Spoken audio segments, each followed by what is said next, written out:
Hello everyone, আশা করি আপনারা সকলে ভালো আছেন। আপনাদের সকলকে স্বাগত আমাদের ইউটিউব চ্যানেল নিউজ পয়েন্টের মধ্যে এবং আপনারা দেখছেন আমার সাথে সঙ্গে আছি আমি সুদাম। ওকে। তো আজকে আমরা যে বিষয়টা নিয়ে আলোচনা করব সেটা কিন্তু খুবই গুরুত্বপূর্ণ বিষয় হতে চলেছে। দেখুন, আমরা সকলেই জানি পাকিস্তানের সাথে আমাদের সম্পর্কটা কিরকম। আর বর্তমানে বাংলাদেশের সাথেও আমাদের যে সম্পর্কটা রয়েছে সেটা খুব একটা ভালো নয়। কারণ তারা কিন্তু পাকিস্তানের খুব ঘনিষ্ঠ হতে চলেছে। এমনই পর্যায়ে এখন ডোনাল্ড ট্রাম্প এসেছে। আমেরিকার ইলেকশন হয়েছে। ডোনাল্ড ট্রাম্প সেখানে জিতে এসেছে। কমলা হ্যারিসকে সেখানে হারার মুখ দেখতে হয়েছে। ওকে? এখন কি ঘটনা ঘটেছে? দেখুন, এখন যে ঘটনাটা ঘটেছে সেটা কিন্তু সবচেয়ে দুর্দান্তকর ঘটনা। ঘটনাটা এটা হলো যে ডোনাল্ড ট্রাম্প আসার পরেই তারা বেসিক্যালি তাদের পার্টির মধ্যে একটা চিল্লাহাল্লা শুরু হয়ে গিয়েছে যে কি করা উচিত পাকিস্তানের মধ্যে যে বেসিক্যালি ইমরান খান রয়েছে যিনি এখন জেলে রয়েছে। ওকে? এবং তার যে পার্টি রয়েছে তারিক-ই ইনসাফ, হয়তো আমি সঠিক যদি না হয় আপনারা হচ্ছে কমেন্টে বলবেন, হ্যাঁ? তারিক-ই ইনসাফই হচ্ছে তার পার্টির নেম। ওকে? সেই পার্টিকে পুনরুত্থানের কথা বলা হয়েছে এবং তার যে চুনাব চিহ্ন নিয়ে নেওয়া হয়েছে, যে পার্টির যে সিম্বল রয়েছে সেটাকে নিয়ে নেওয়া হয়েছিল। তাকে ব্যান করা হয়েছে তার পার্টিকে, কিংবা তাকে হচ্ছে জেলে পাঠানো হয়েছে। সেই জিনিসটা কিন্তু কি করা হচ্ছে, বলা হচ্ছে যে আমেরিকা চাচ্ছে যে ইমরান খান আবার ফেরত আসুক। অর্থাৎ শাহবাজ শরীফ যে রয়েছে তাকে কিন্তু আবার বের করে দেওয়া উচিত। ওকে, এই ঘটনাটা ঘটেছে বেসিক্যালি সেখানকার যে পার্লামেন্ট রয়েছে, পার্লামেন্টের কিছু সদস্যরা রয়েছে যারা হচ্ছে ডোনাল্ড ট্রাম্পের বেসিক্যালি ঘনিষ্ঠ। তারা কিন্তু হচ্ছে জো বাইডেনকে চিঠি লিখে বলেছে যে আমাদের কি করা উচিত, পাকিস্তানের মধ্যে কিন্তু ইন্টারফেয়ার করা উচিত। কারণ পাকিস্তানের মধ্যে ইন্টারফেয়ার এই কারণে করা উচিত, এর জন্য বলা হচ্ছে যে কারণ হচ্ছে ডোনাল্ড ট্রাম্পের কিন্তু ঘনিষ্ঠ হচ্ছে ইমরান খান। ওকে, এবং ইমরান খান বেসিক্যালি ডোনাল্ড ট্রাম্পের ঘনিষ্ঠ হওয়ার কারণে কিন্তু তাকে কিন্তু সত্তা থেকে সরাতে হয়েছিল।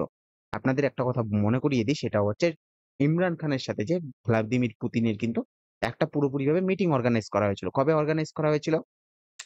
যখন রাশিয়া এবং ইউক্রেনের যুদ্ধ কিন্তু শুরু হয়। সেই সময় কিন্তু কি করা হয়েছিল? বেসিক্যালি এই মিটিংটা এরেঞ্জ করা হয়েছিল এবং ইমরান খান কি করেছিল? রাশিয়ার মধ্যে উড়ে গিয়েছিল। ওকে? অর্থাৎ রাশিয়াতে গিয়ে কি করছে? পুতিনের সাথে দেখা করতে গিয়েছিল। এদিকে ইমরান খান রাশিয়ার পুতিনের সাথে দেখা করতে গিয়েছে, এদিকে তার সত্তা খেয়ে ফেলেছে কেউ। ওকে? অর্থাৎ সেখান থেকে ইমরান খান কিন্তু বলেছিল যে আমার যে বেসিক্যালি আমার যে পার্টি রয়েছে সেই পার্টি ভাঙার পিছনে কিংবা আমাকে জেলে পাঠানোর পিছনে যারা দায়ী তারা হচ্ছে আমেরিকা এবং আমাদের দেশের মধ্যে যে অপোজিশন রয়েছে কিংবা যে পাক আর্মি রয়েছে তারা কিন্তু মিলে কি করেছিল? আমাদেরকে কিন্তু পুরোপুরিভাবে বাইরে ফেলে দিয়েছিল। আমরা সকলেই জানি আমরা হচ্ছে পাকিস্তানের কিন্তু আর্মি ভারতের আর্মির মতো নয়। পাকিস্তানের আর্মি কিন্তু বেসিক্যালি ভারতের আর্মির মতো অতটা সহনশীলতা নয়। তারা কিন্তু সেখানকার পলিটিক্যালি, রাজনৈতিক, অর্থনৈতিক সবকিছু ব্যবস্থাকে কিন্তু কন্ট্রোল করে থাকে। এটা জেনে আপনারা মানে অবাক হতে পারবেন যে পাকিস্তানের আর্মি কিন্তু সেই দেশের মধ্যে সাবান, শ্যাম্পু, তেল, বডি লোশন এভরিথিং কিছু বিক্রি করতে পারে। ওকে? পুরোপুরিভাবে ইকোনমির উপর যাদের হাত বসানো রয়েছে সেটা হচ্ছে পাকিস্তানের আর্মি। এজন্য দেখবেন যে আমাদের দেশে আর্মিতে যাওয়ার যতটা ক্রেজ রয়েছে তার থেকেও পাকিস্তানের লোকের কিন্তু আর্মিতে যাওয়ার ক্রেজ বেশি। কারণ জানে যে তারা হচ্ছে কারাপশন তখনই করতে পারবে যখন তারা আর্মির মধ্যে থাকতে পারবে। ওকে? জেনারেল বাজওয়া থেকে শুরু করে যতজন রয়েছে, আর্মি চিফ যতজন রয়েছে তারা বিশাল কোটি, কোটি টাকার সম্পত্তির মালিক। ওকে? এজন্য আপনারা দেখবেন যে যেকোনো সময় আমাদের ভারতের মধ্যে কিন্তু কখনোই আর্মি দ্বারা কখনোই ঘটেনি। কিন্তু বাংলাদেশ বলুন কিংবা পাকিস্তান বলুন, যখন বাংলাদেশ পাকিস্তানের অন্তর্গত ছিল, সেই সময় আমরা দেখেছি কিন্তু সেনা দ্বারা কিন্তু করা হয়েছে বারবার। সেখানকার সরকারকে উপড়ে ফেলে দেওয়া হয়েছে এবং সেখানে কিন্তু সেনারাজ কায়েম করা হয়েছে। এখন সবচেয়ে বেশি সমস্যা যার মধ্যে দাঁড়িয়ে রয়েছে সেটা হচ্ছে বেসিক্যালি এখন ইমরান খানের যে অপোজিশন রয়েছে, বেসিক্যালি শাহবাজ শরীফ রয়েছে, এদিকে রয়েছে বাংলাদেশের মধ্যে ইউনূস গভর্নমেন্ট। দুজনেই কিন্তু ডোনাল্ড ট্রাম্পের বিরুদ্ধে কথা বলেছে। ওকে? এজন্য দুজনের কিন্তু সাত্তা যাওয়ার কিন্তু চান্স রয়েছে। এখন যে ঘটনাটা ঘটেছে, ঘটনাটা জানার সবচেয়ে গুরুত্বপূর্ণ বিষয়টা হচ্ছে ডক্টর মোহাম্মদ ইউনূসের সাথে কিন্তু বেসিক্যালি যে ডোনাল্ড ট্রাম্প রয়েছে তার কিন্তু কোনোভাবে কিন্তু কথাবার্তা মিলছে না। ওকে? ডোনাল্ড ট্রাম্প আগেও বলেছে যে আমি যদি থাকতাম তবে আমি বাংলাদেশের মধ্যে কিন্তু এরকম কখনোই করতে দিতে পারতাম না। কারণ কি ঘটনা ঘটেছিল বাংলাদেশের মধ্যে যে মানে বেসিক্যালি জনগণের দ্বারা সমর্থিত একটা সরকার যে রয়েছে শেখ হাসিনার আওয়ামী লীগ, সেই পার্টিকে কিন্তু সরিয়ে দেওয়া হয়েছিল। অর্থাৎ সেখানে কিন্তু ডেমোক্রেসিকে কিল করা হয়েছিল, হত্যা করা হয়েছিল। সেটা আমি কখনোই করতে দিতাম না। এখন মেইন কথা উঠে আসে যেটা হচ্ছে ভারতের জন্য একটা সুখবর যেটা, সেটা হচ্ছে ডোনাল্ড ট্রাম্পের সাথে ভারতের ঘনিষ্ঠতা অনেকটা বৃদ্ধি পেয়েছে। ডোনাল্ড ট্রাম্প নিজেও বলেছে যে ভারতের যেসব বংশোদ্ভূত লোক রয়েছে যারা আমেরিকাতে কাজ করে, আমেরিকাতে থাকে, তাদের জন্য কিন্তু ডোনাল্ড ট্রাম্প জিতে এসেছে। ওকে? ডোনাল্ড ট্রাম্পের জেতার পিছনে কিন্তু যার সবচেয়ে বেশি অবদান রয়েছে সেটা হচ্ছে ভারতীয় মূল যারা বেসিক্যালি জনগণ রয়েছে, যারা আমেরিকাতে কাজকর্ম করে, বিভিন্ন মানে সেখানকার ট্যাক্স পেয়ার যারা রয়েছে, তারাই কিন্তু ডোনাল্ড ট্রাম্পকে সমর্থন করেছিল। এবার যে জিনিসটা দেখা গেছে আমরা দেখেছি যে হাউডি মোদি, ওকে? নামাস্তে ট্রাম্প, এগুলো মানে পুরোপুরি কার্যক্রম দেখেছি শুধুমাত্র ভোট পাওয়ার আশাতে। তো সুতরাং ভারতের সাথে একটা ঘনিষ্ঠতা সৃষ্টি হয়েছে। এছাড়া আমরা ইলন মাস্ককে দেখেছি ভারতে আসছে, তারা SpaceX, Starlink নিয়ে আসছে, টেসলা গাড়ি নিয়ে আসছে। তো এইসব ব্যবসা কিন্তু আমাদের মধ্যে চলছে। সুতরাং ডোনাল্ড ট্রাম্প কিন্তু আগেই বুঝে গেছে যদি তাকে চায়নাকে কাউন্টার করতে হয় তবে কিন্তু চায়নার সমপরিমাণ বড় একটা জায়ান্টকে ধরতে হবে। সেই সমপরিমাণ বড় জায়ান্ট যে হচ্ছে সেটা হচ্ছে ভারত। এখন আমেরিকা চাচ্ছে যে আমরা টেকনোলজি দিয়ে একসময় যখন চায়নাকে প্রচুর পরিমাণে কি করেছিলাম? সম্ভার করে তুলেছিলাম। কারণ কি? আমরা সকলে জানি চায়নার মধ্যে কিন্তু সস্তা শ্রমিক রয়েছে।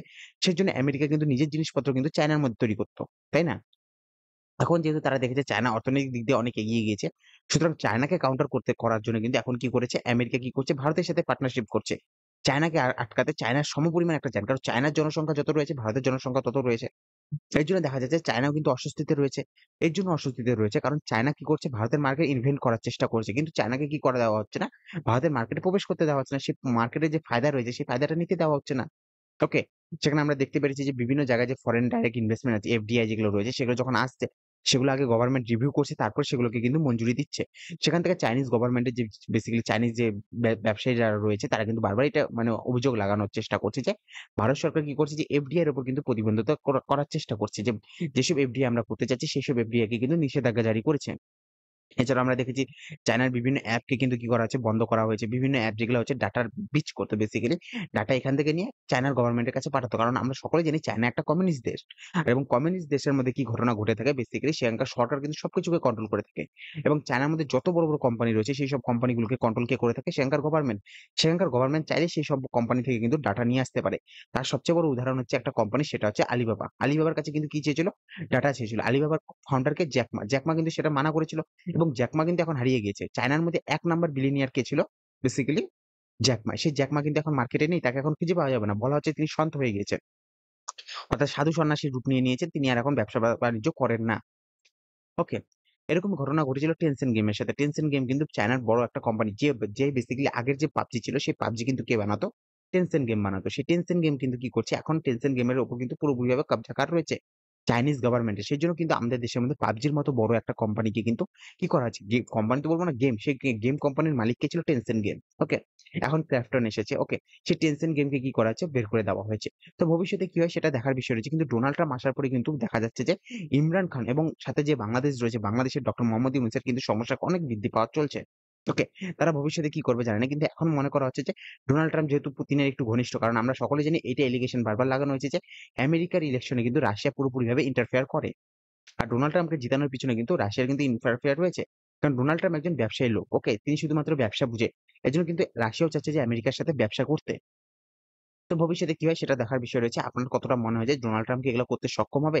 ডোনাল্ড ট্রাম্পের সাথে যে ভারতের যে একটা বন্ধুত্ব রয়েছে, সেই বন্ধুত্বটা কি বজায় রাখা কি সম্ভব হবে কি হবে না? সেটাও একটা দেখার বিষয় রয়েছে। কিন্তু আপনারা আমাদের চ্যানেলটাকে লাইক, কমেন্ট, সাবস্ক্রাইব করতে পারেন। সেক্ষেত্রে আমাদের চ্যানেলটা কিন্তু একটু বুস্ট পাবে। দেখা হবে আপনাদের সাথে অন্য একটা ভিডিওতে। Have a good day. Bye, by.